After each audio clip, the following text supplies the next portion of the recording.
सुकू सरकार के ताबड़तोड़ फैसले का असर अब नजर आ रहा है, जिससे लोगों को परेशानियों का सामना करना पड़ रहा है। ग्राउंड रिपोर्ट के अनुसार बताया जा रहा है कि हिमाचल प्रदेश में जहां जहां सुकू सरकार ने जो दफ्तर बंद किए हैं, वहां के लोगों को परेशानियों का सामना उठाना पड़ रहा है।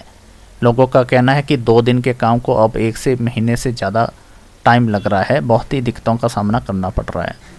इसका असर सबसे ज़्यादा मंडी डिस्ट्रिक्ट में देखने को मिल रहा है, जिसमें बिजली बोर्ड का दफ्तर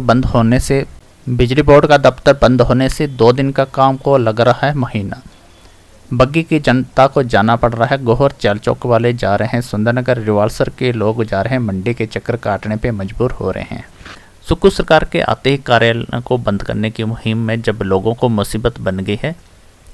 कार्यालयों में बंद करने के कारण बताया गया है कि चुनावी दौर का बजट के बिना खोले गए हैं और स्टाफ के बिना खोले गए थे।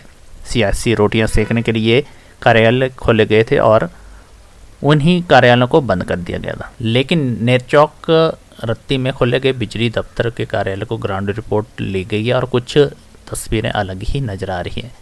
यहाँ कार्यालय भी था और स्टाफ भी था।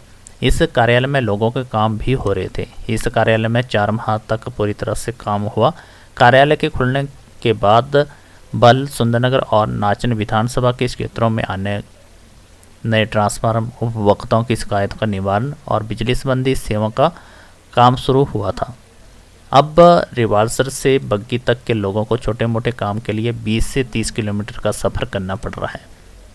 बग्गी की जनता को गोहर जाना पड़ रहा है। नेरचौक के लोगों को अब सुंदरनगर जा रहे हैं और रिवाल्सर के लोग मंडी की तरफ चक्कर काट रहे हैं। लोग कह रहे हैं कि अब 2 दिनों का काम जहां होता था, अब उसके 2 दिनों के काम के लिए 1 महीना लग रहा है। 27 अगस्त को कार्यालय खुले गए थे और 12 दिसंबर को बंद हो चुके हैं। दूसरी जो अपडेट रहती है, CPS की नियुक्तियों पर संकट, हाई कोर्ट जाने की तैयारी में है भाजपा। सुप्रीम कोर्ट ने असम मणिपुर अधिनियम को बताया है असंवैधानिक। सुखविंदर सुक्खू की सरकार के द्वारा 6 CPS को रखे जाने पर अब भाजपा जाएगी हाई कोर्ट। भाजपा का कहना है कि लाभ के पदों को तैनात किए गए हैं CPS, जिसमें 2,20,000 से ज़्यादा इनकी पेमेंट है, बतौर वेतन भत्ते के रूप में अदा किया जा रहा है। हिमाचल सरकार के 6 मुख्य सचिवों CPS की नियुक्तियों को पर संकट आ गया है। इनकी नियुक्तियों को लेकर भाजपा हिमाचल प्रदेश के हाई कोर्ट के समक्ष याचिका दायर करने की तैयारियां कर रही है। भाजपा के सरकार के उप महाधिवक्ता नरेंद्र ठाकुर ने बताया कि सुप्रीम कोर्ट के फैसले के आधार पर मानने हुए हिमाचली संसदीय सचिव की नियुक्ति, भत्ते, वेतन आदि विशेष अधिकारियों की सुविधाओं को हाई कोर्ट में पेश किया जाएगा। भाजपा सरकार ने सुक्खू सरकार के खिलाफ अब कानूनी दाव पेच शुरू कर दिए हैं। इसके बाद रहता है सुक्खू सरकार का नारा तो दिया पर महंगाई थमी ना, धरातल पर उतरा कोई वादा। पहले कैबिनेट में 1 लाख रोजगार देने का कोई अता पता नहीं है। हिमाचल प्रदेश के सरकार की महंगाई का मुद्दा को बनाकर हर वर्ष में 1 लाख नौकरी देने का वादा किया है सुक्खू सरकार ने, लेकिन ग्राउंड रिपोर्ट के अनुसार वहाँ पे कोई अता पता नहीं है। सुक्खू सरकार सत्ता में आते ही 600 से ज़्यादा ऑफिसों को डिनोटिफाइड कर दिया गया है, लेकिन इसके बाद कोई भी नई कार्रवाई नहीं हुई है। ऑफिस बंद करके हिमाचल के लोगों को और भी मुसीबतें आ गई हैं। सबसे ज़्यादा मुसीबत तब आई जब डीजल के रेट बढ़ा दिए। डीजल पर वैट बढ़ाने से और महंगाई में और उछाल आने लगा है।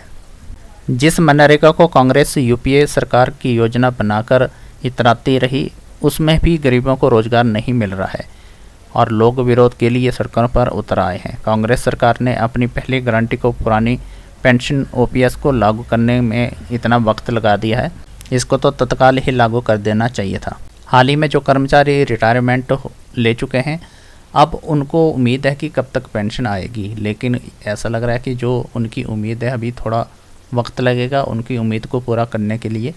तब तक उनको इंतज़ार करना होगा अपनी पुरानी पेंशन को लेने के लिए। प्रियंका की घोषणा के अनुसार 1 लाख लोगों को रोजगार देने का कोई अता पता नहीं है। हालांकि इसके लिए पहले कैबिनेट में मंत्रिमंडल की उप समिति भी बनाई गई है। इस संबंध में 1 महीने की रिपोर्ट भी मांगी गई है। जो समिति बनाई थी बेरोजगारों के लिए, उसकी अभी तक कोई भी बैठक नहीं हुई है। 1 महीना पूरा होने को आया है, लेकिन अभी तक कोई भी जांच या कोई रिपोर्ट पेश नहीं हुई है।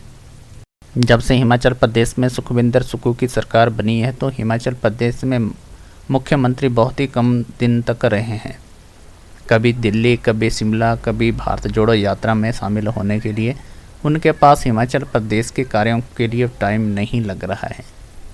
जब भी आते हैं कभी शिमला पहुंचते हैं, कभी दिल्ली पहुंचते हैं, कभी कश्मीर, तो कभी कहीं